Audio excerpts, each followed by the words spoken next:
El 1 de junio de 2025, un doctor de 27 años se quitó la vida en su casa de Monterrey. Se llamaba Luis Abraham Reyes y era residente del IMSS. Para entender por qué llegó a ese punto, primero tienes que saber cómo se vive adentro de un hospital público en México.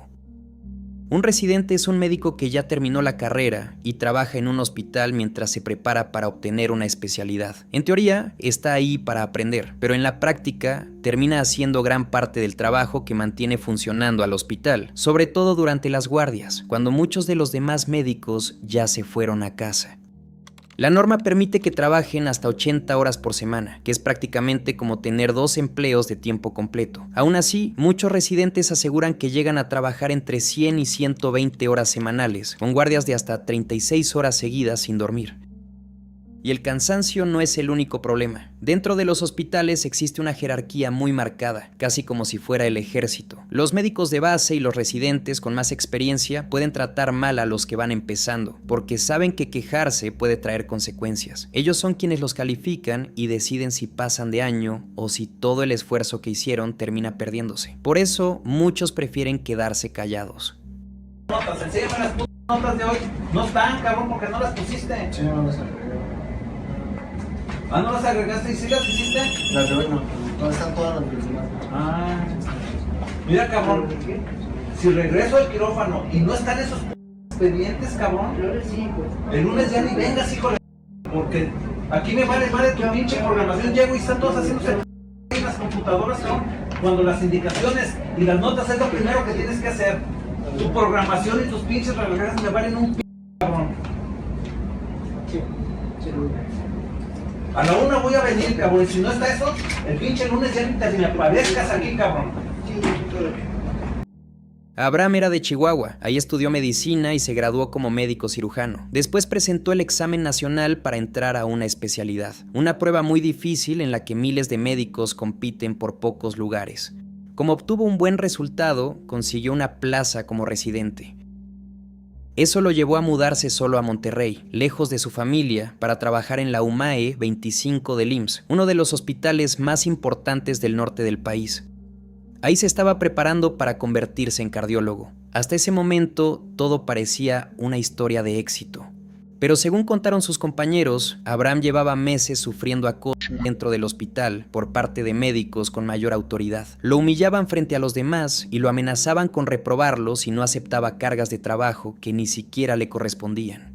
También se dice que llegó a pedir ayuda y que varias veces comentó que ya no podía más. El problema es que, dentro de muchas residencias, admitir que estás agotado se ve como una señal de debilidad. En lugar de ayudarte, te hacen sentir que tú eres el problema por no aguantar. Hasta que un domingo Abraham ya no llegó al hospital. Ya estaba teniendo muchos problemas psicológicos, ya se sentía muy deprimido. Él sí pidió ayuda. La cita que le concedieron fue 3 meses después de que él pidió ayuda. Si alguien te está pidiendo ayuda, tendría que ser inmediato, no darle 3 meses a ver qué sucede. Él fue a su cita de psicología, sí, pero pues no hubo algo que lo sosteniera. Su novia se acaba de intentar suicidar. Tenía mucha presión en cuanto a sus compañeros. Sus R más lo estaban tratando horrible. Lo estaban insultando, lo estaban diciendo que no podía. Y pues él tomó una decisión, como cualquiera la hemos tomado, que no deberíamos tomarlo, y él decidió terminar.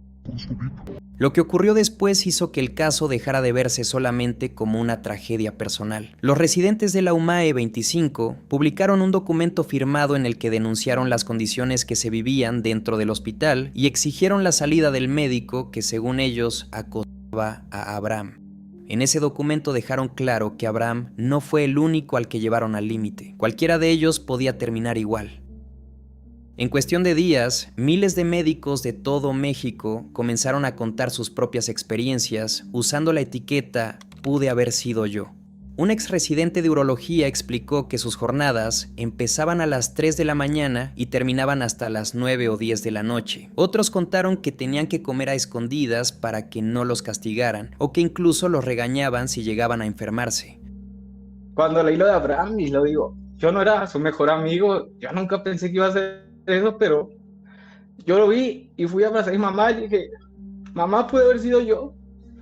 Entonces, pues no sé, no tienes que irte tan lejos, todos tenemos un familiar médico y pudo haber sido Bram. Yo no quería decir nada, esto ya había pasado hace mes y medio, yo estaba consciente que no tenía pruebas para poder abrir un caso, hablaba con una psicóloga y le decía, no tengo pruebas, ¿qué puedo hacer? Y me decía, tú eres la prueba, ve tu estado de salud, ve cómo estás de flaco.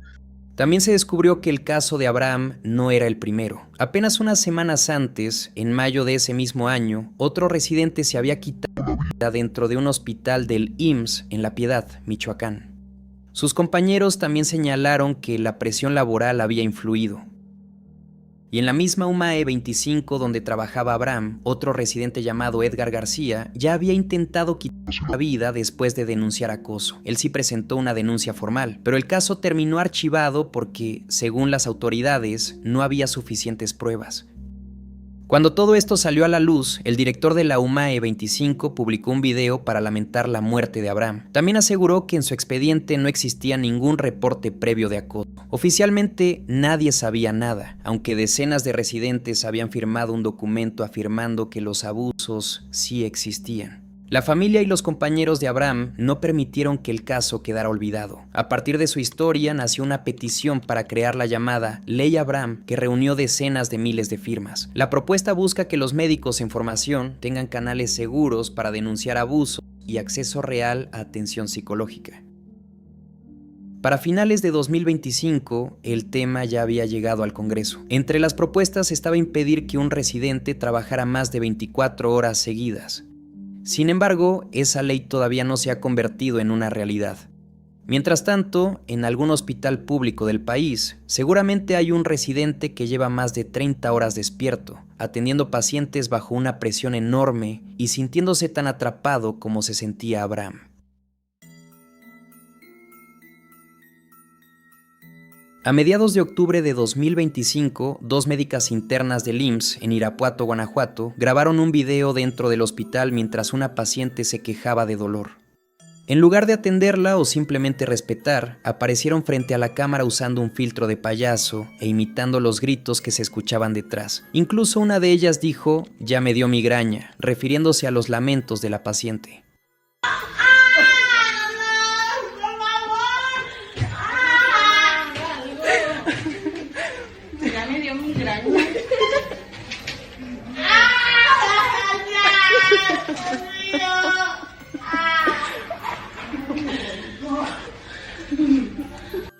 El video apenas duraba unos segundos, pero fue suficiente para que comenzara a circular por todas partes. La gente las acusó de burlarse de una persona que estaba sufriendo y comenzó a pedir que las sacaran del hospital.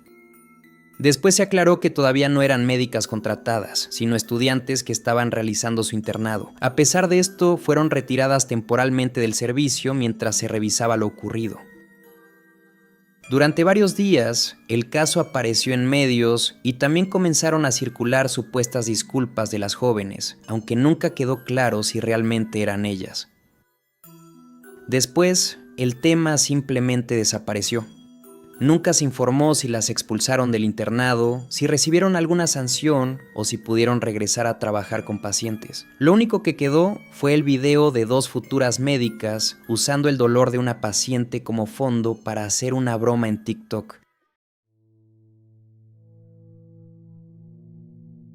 Wendy Gabriela tenía 21 años y trabajaba como enfermera en el IMSS junto a su pareja Pedro Yared. Eran como cualquier típica pareja que trabajan juntos, pero detrás de toda esa fachada de amor se escondía una relación llena de celos y control por parte de Pedro. La manipulación de Pedro cada vez era peor, hasta que un día llegó al punto de soltarle una cachetada. Ahí Wendy se enojó tanto que decidió que ya no quería seguir con él y que ahí se acababa todo. Pero Pedro empezó a chantajearla, diciéndole que si lo dejaba, iba a subir fotos íntimas de ella para que se enteraran hasta en el hospital donde trabajaba y en todas las redes sociales. Wendy ni siquiera sabía que él tenía esas fotos y esos videos, así que ante esa presión prefirió quedarse con él.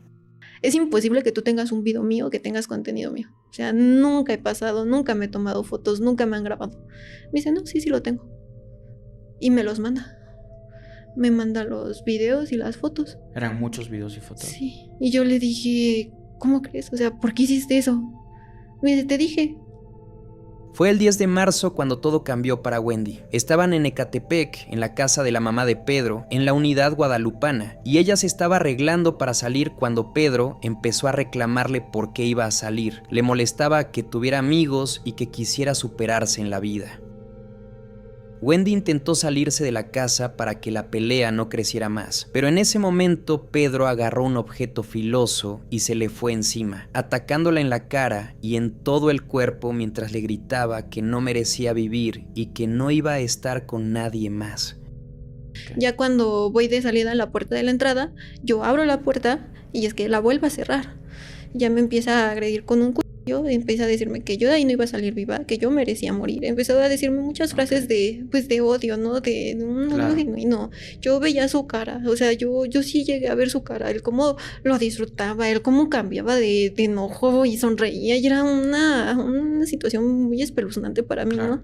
Los ataques le perforaron la tráquea, un pulmón, un riñón, el esófago, el hígado y la faringe. En total fueron 25 heridas graves. También le dañó la oreja de tal forma que después tuvieron que reconstruirla.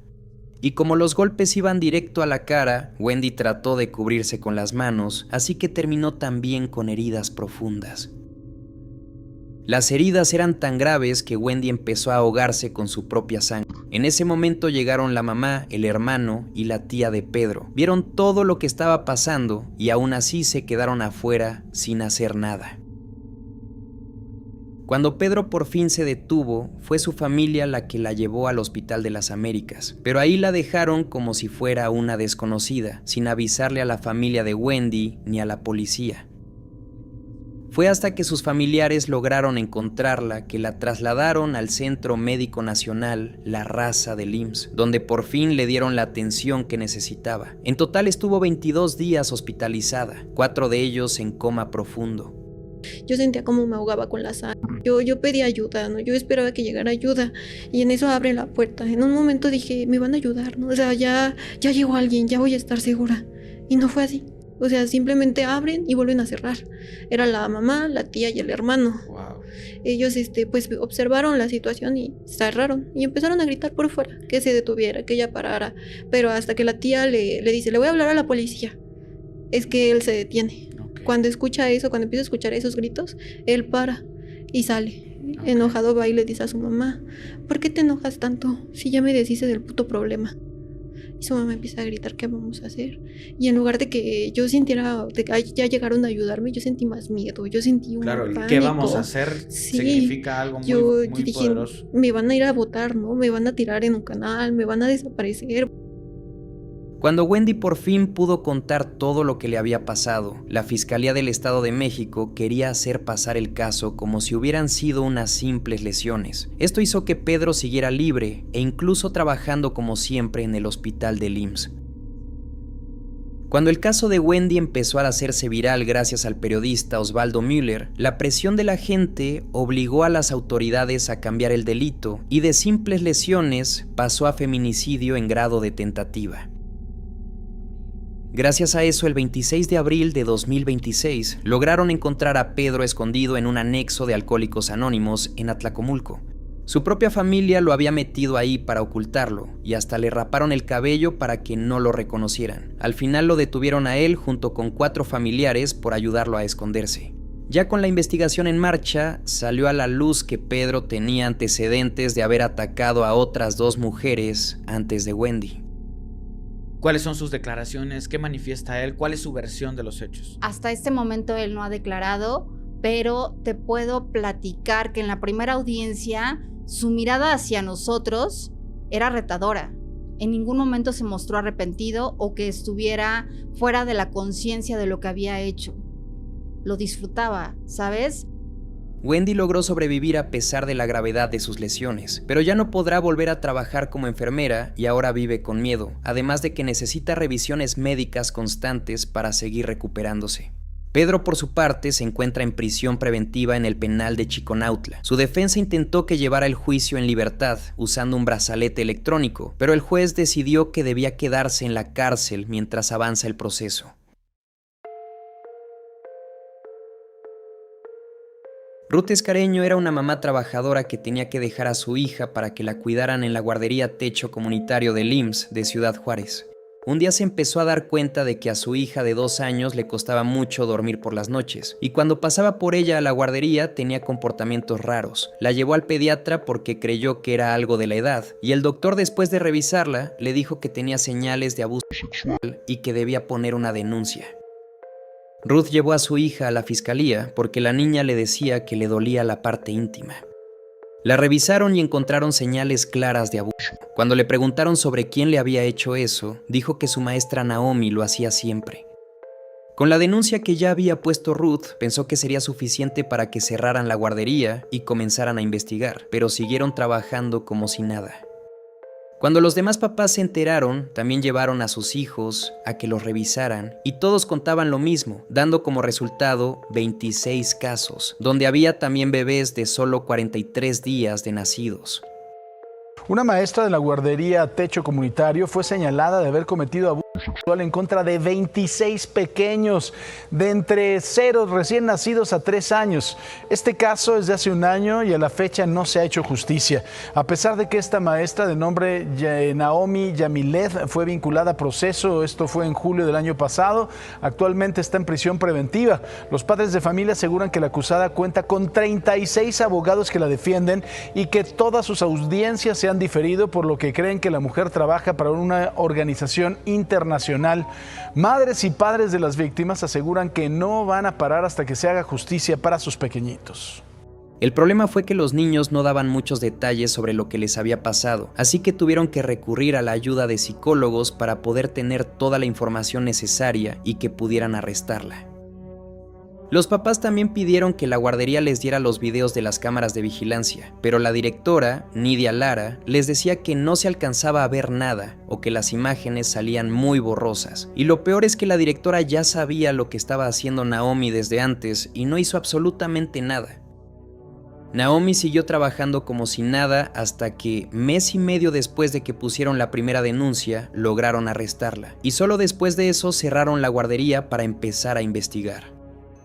Ya con Naomi detenida, los papás se dieron cuenta de que tenía 36 abogados trabajando para sacarla, más el apoyo de una organización que se llama Proyecto Inocencia. Pero lo raro es que Naomi solo tenía 23 años y ganaba un sueldo de asistente de guardería, así que había alguien más con dinero que estaba protegiéndola. También dijeron que Naomi les tomaba fotos y videos a los niños, y eso hacía más creíble que detrás de todo esto hubiera una red de pornografía infantil. La fiscalía empezó a investigar a fondo y ahí fue cuando salieron más de 70 casos de abuso repartidos en distintas guarderías de la ciudad. Todo el proceso se empezó a convertir en algo desgastante para las familias, pues los abogados hacían de todo para atrasar las audiencias y que el caso no avanzara, haciendo que un juez dijera que ya daba por abandonado el caso. Incluso Ruth dijo que el IMSS quería darle a 5 familias 2,5 millones de pesos para que ya no siguieran con la denuncia. Cuando por fin empezaron las audiencias, un juez decidió dejarla libre porque, aunque le creía a la niña, no era suficiente para culpar a Naomi. Después otra jueza revisó el caso y logró que el testimonio de la niña fuera tomado en serio y que Naomi fuera culpada por todos los delitos que hizo. A partir de esa primera condena se empezaron a sumar más, dando como resultado 99 años y 2 meses de cárcel que Naomi tendrá que pasar en el Cerezo Femenil 2. Se acercó con nosotros una madre de familia indicándonos que recibió información por parte de su pequeña que indicaba la posibilidad de una agresión de carácter por parte de una cuidadora de la instancia en donde ella dejaba a la niña mientras acudía a su jornada laboral. En el proceso de esta investigación se acerca otra mujer con una información más o menos similar de la misma estancia. Y entonces nosotros es cuando vemos la posibilidad de que se pueda tratar de la misma persona, vemos en conjunto las investigaciones y sacamos una orden de aprehensión. Vanessa tenía 28 años, trabajaba como obrera y sacaba adelante sola a sus 2 hijos. En septiembre de 2018 empezó a sentir un dolor en el abdomen y fue a que la revisaran en la unidad de medicina familiar número 9 del IMSS en Querétaro. No le hicieron ningún estudio, solo le dijeron que tenía una infección urinaria junto con colitis y la mandaron de regreso a su casa con medicamentos. Pues tenía que ir forzosamente al seguro. Entonces voy al día siguiente otra vez con el médico, le sigo diciendo que me siento mal, saca la conclusión que yo solo tenía gastrocolitis. ¿Cómo saca la conclusión? ¿Va intuyendo por lo que tú le dices? Por los síntomas, porque en ningún momento hizo como un chequeo. Una exploración, no hizo ninguna exploración, nada más a base a los dolores que yo le comentaba que tenía, me dijo es gastrocolitis. Ese mismo mes volvió al IMSS, pero ahora al Hospital General Regional número 1, porque el DIU que antes le habían colocado se había movido de lugar y le empezaba a molestar. No le hicieron ningún ultrasonido antes, solo la acostaron en una camilla y se lo quitaron.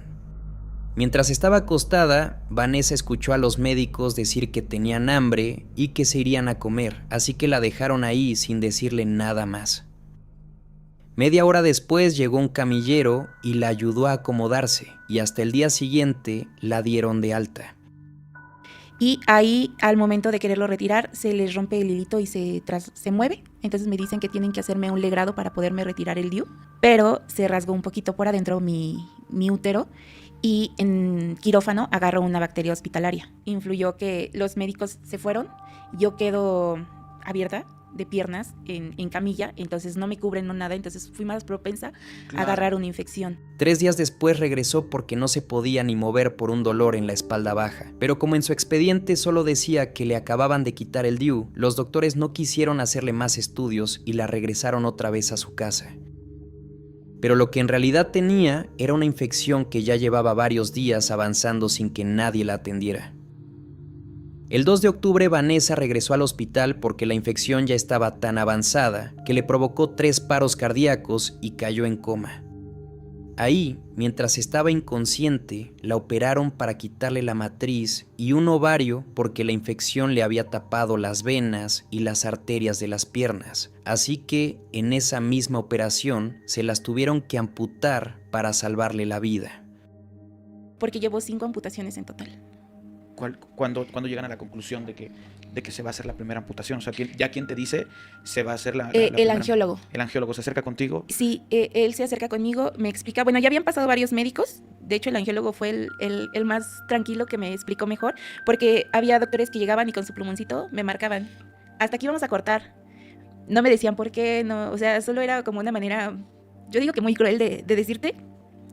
Pero yo en ese momento decía, bueno, pues sí, pues ya que, ¿no? O sea... La CNDH se metió al caso y dijo que las secuelas que le dejó la mala atención médica ponían en riesgo la vida de Vanessa, porque nunca le hicieron un diagnóstico completo ni un seguimiento como se debía. La misma comisión aceptó que amputarle las 2 piernas sí era necesario por lo avanzada que estaba la infección, pero que llegar a ese punto fue culpa directa de la negligencia médica que vivió en el hospital. También pidió que el director del IMSS, Zoé Robledo, se hiciera cargo de reparar los daños. Lo que ofreció el IMSS fueron solo 88,000 pesos, así que Vanessa, enojada, les dijo a los médicos que si sus piernas valían solamente 88,000 pesos, ella misma estaba dispuesta a pagarles esa cantidad con tal de que se las devolvieran. Además, le ofrecían una pensión de solo 2,000 pesos al mes, con la que tenía que mantenerse ella y sus hijos, aparte de comprar sus prótesis, que costaban 250,000 pesos cada una. En total, a Vanessa le hicieron 5 cirugías porque las prótesis que tenía que usar no iban a encajar bien. Siguen haciendo, se puede decir que de las suyas, aventándose la bolita. Llevo 4 amputaciones y estoy a espera de la 5ª. La van a cortar abajo de la rodilla. Y cuando me comentan que mi hueso posiblemente esté infectado, me internan otros 15 días en el hospital. Estuve 15 días internada sin un servicio médico.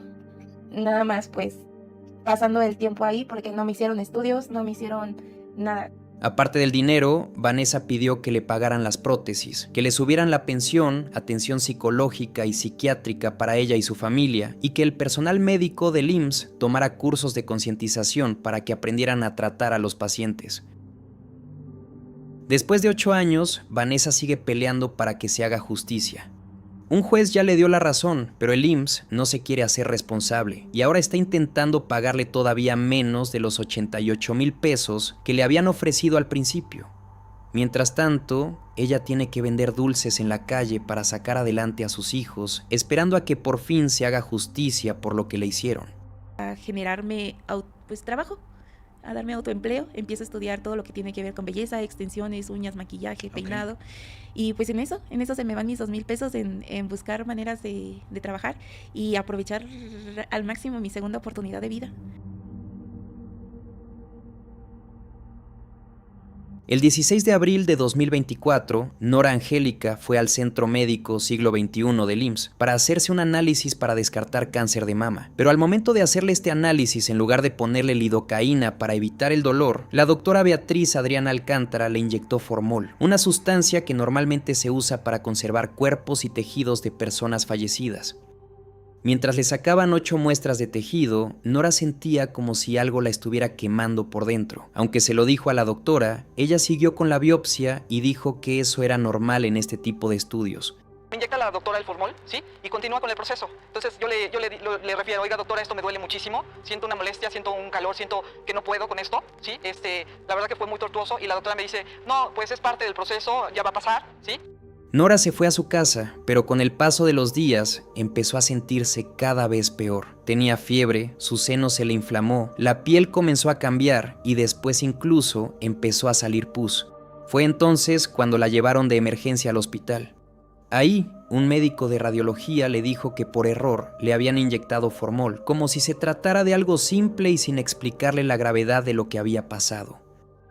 Ya tenía yo unas molestias porque el pecho se me inflamó demasiado, ¿sí? Ya tenía una coloración ya roja, ya tenía ya suturaba, o sea, ya salía en la aureola como una especie de pus, ¿sí? Lo cual pues me estaba dando un indicativo de que eso estaba ya muy mal.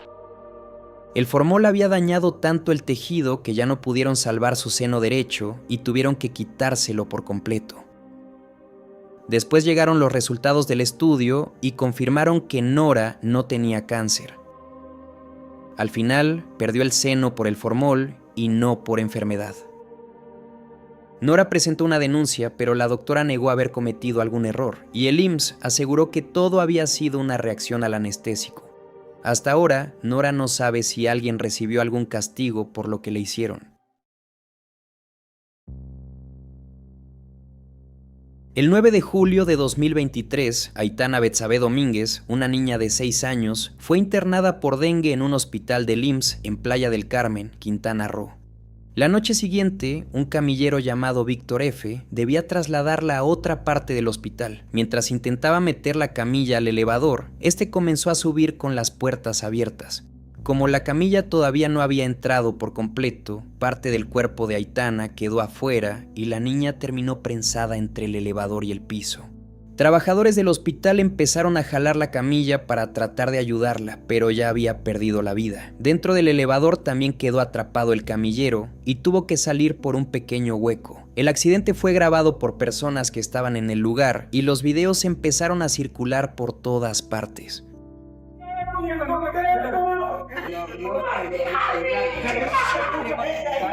Vi una persona dentro del elevador, ahí parado, sí, yo creo que tratando de salir también. Me imagino que él también hizo su parte, trató de alguna manera ayudar a la niña, pero pues desgraciadamente no se puede. Nosotros intentamos con la herramienta que había en ese momento y se trató de conseguir y ni así pudimos.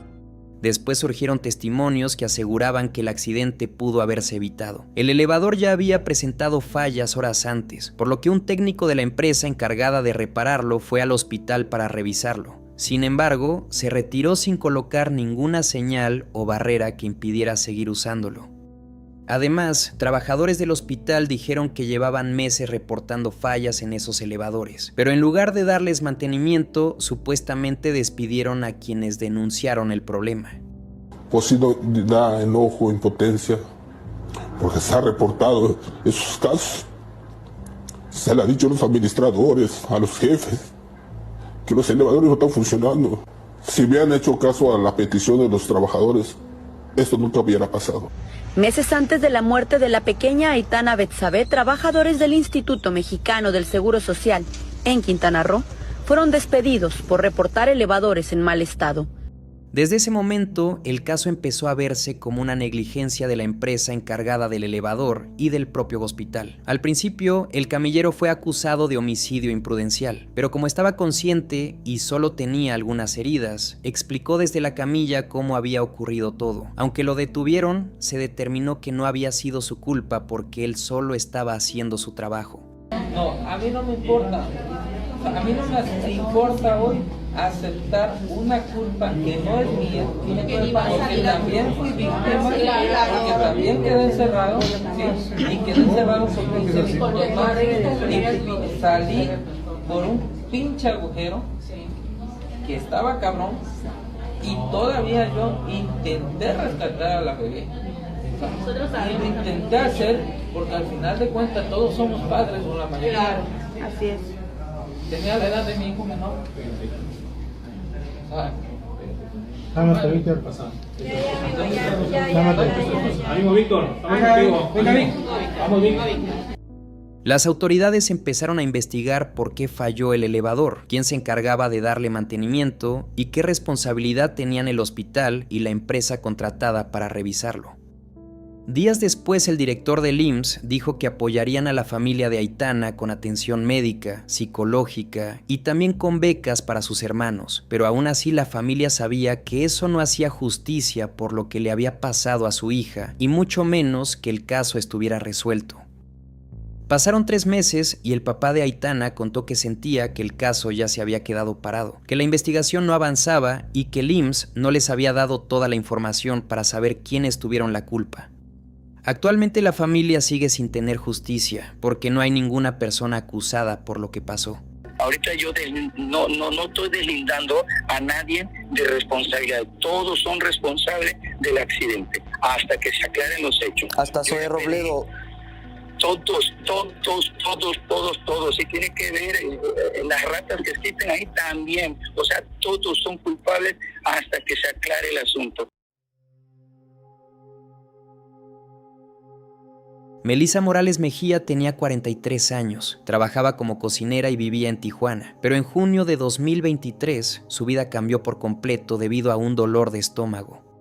Fue al Hospital Regional número 1 del IMSS porque el dolor ya no la dejaba en paz. Ahí le dijeron que tenía piedras en la vesícula, así que tenían que operarla. La cirugía, según el hospital, había salido bien, pero con el paso de los días, Melissa no lograba sentirse mejor. Regresó al hospital y lo único que le dijeron fue que esperara, que con el tiempo se le iba a quitar. Para finales de noviembre, el dolor ya era insoportable. Los médicos le seguían dando medicina que no servía de nada, así que le hicieron una tomografía y ahí se dieron cuenta de que tenía una gasa que habían dejado olvidada durante la cirugía. Como si fuera algo normal, le dijeron que sacar la gasa era algo sencillo, sin pedir disculpas ni buscar a algún responsable por lo sucedido. Después de que le quitaron la gasa, la salud de Melissa no mejoró. Una sobrina contó que los doctores sabían lo mal que estaba, pero solo le hacían análisis tratando de encontrar la causa de su estado. Sí, de verdad estaba mal porque nunca dijeron nada. Preferíamos que hubiera estado en la casa y se quedara ahí y descansara a que estuviera sufriendo en un hospital donde día y noche le hacían estudios de sangre, cuando ellos siempre supieron la verdad de lo que estaba pasando y que su cuerpo estaba completamente infectado y que probablemente no había más solución y más que esperar a que esto pasara. El domingo medio abrió los ojos, se quejaba como pidiéndome ayuda, que la sacara, porque estaba sufriendo mucho. Como su salud seguía empeorando, le tuvieron que hacer varias operaciones. El 23 de enero de 2024 intentaron salvarla una vez más, pero su cuerpo ya no resistió y murió esa misma madrugada. La familia de Melissa sabía que la causa de su muerte había sido la gasa olvidada, así que puso una denuncia para que se hiciera justicia y detuvieran al culpable. La fiscalía también se involucró y decidió no entregar el cuerpo hasta saber la causa real de la muerte. El IMSS también prometió una investigación de 35 días para encontrar a los responsables. Simplemente en ese sentido, por la línea de la fiscalía, nosotros vamos a aportar absolutamente todo, porque aquí no se trata de ocultar nada. todo está registrado, hay expedientes electrónicos, todo lo que nos requiera la Fiscalía. Pasó más de un mes y la única respuesta que dieron fue que habían despedido a una enfermera de quirófano y a un enfermero general que estuvieron durante la operación. Aún así, nunca explicaron por qué los despidieron ni qué había pasado realmente. Después de esto, un grupo de enfermeros se plantó afuera del hospital para exigir que les regresaran el trabajo a estos dos compañeros. Esta protesta no solo era por los enfermeros despedidos, también decían que en el hospital faltaba material básico y que incluso los trabajadores tenían que llevar sus propios aparatos, como oxímetros. Protestando hacia los directivos y a la delegada del IMSS debido a que dicen que no se les da el apoyo suficiente a los trabajadores, ni con los requerimientos, ni instrumentos adecuados, y a la hora de castigar no sienten ningún tipo de apoyo por parte del instituto como tal, y los dejan solos, permitiendo que rueden sus cabezas. También se llegó a decir que Melissa no había muerto por la gasa olvidada, sino por una perforación en el colon durante una de las varias operaciones que le siguieron haciendo. Pero el detalle es que esta información jamás se la dieron a su familia, por lo que era evidente que solo querían cubrir el verdadero error que habían cometido. Después de las protestas, ya no se volvió a decir nada del caso. No se supo si los enfermeros regresaron a trabajar ni si alguien recibió algún castigo, y mucho menos si su familia logró hacer justicia por Melissa.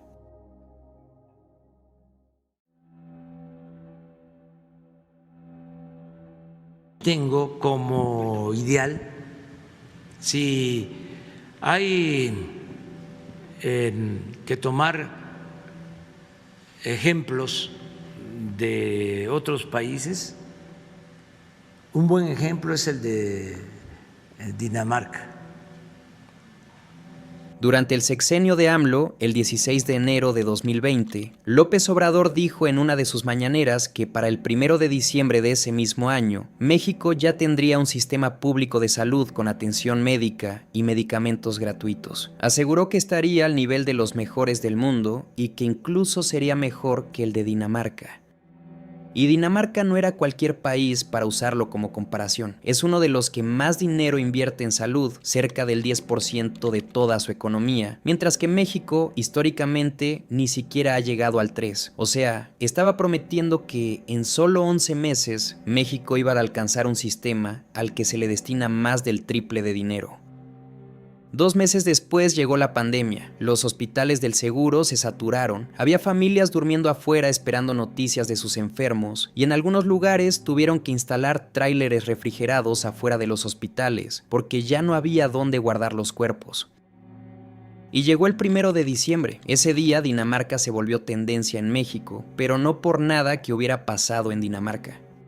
La gente empezó a subir fotos de sus propias clínicas, salas de espera llenas, paredes deterioradas, farmacias vacías, todas con la misma frase encima: ya somos Dinamarca. La promesa que él había puesto con fecha se convirtió en el chiste del día. Casi 4 años después, ya en su último informe de gobierno, retomó la misma comparación, solo que ahora dijo que el sistema de salud mexicano no estaba al nivel del de Dinamarca, sino que era incluso mejor. Para ese momento la frase ya se había convertido en burla y, como era de esperarse, volvió a aparecer por todas partes. Cada vez que alguien lleva 6 horas esperando en urgencias o va por su receta y le dicen que no hay medicamento o sale de consulta nada más con paracetamol, alguien escribe "ya somos Dinamarca" y todo mundo entiende la referencia. En México se supone que el sistema de salud pública es mejor que el de Dinamarca, así que vamos a ponerlo a prueba. Este sistema de salud pública no es como en Dinamarca, es mejor que en Dinamarca. In Mexico, they say our healthcare system is better than the one in Denmark. Where are we right now? From Denmark. Okay. Denmark? You're in Denmark now. In the last 8 years, how many times your healthcare system has run out of medicines? Never. I've never heard about that. Never. In the last 8 years, how many times have you seen people sleeping on the floor in the hospital waiting to have service? Never. I've not seen that. Never, ever. In the last 8 years, how many times have you seen the nurses protest because they don't have the right tools or the right machines to take care of their patients? No, never. No. Rare. Never, ever. And how many times have you had to go to private service because they don't want to give you service or the proper service in a hospital? Never. No. No, that never happened. And if it happens that you cannot get attended in a hospital, will the government pay for a private practice? In some cases, yeah. Yes. Okay. That was all. Thank you so very much. You're welcome. Appreciate it. Thank you.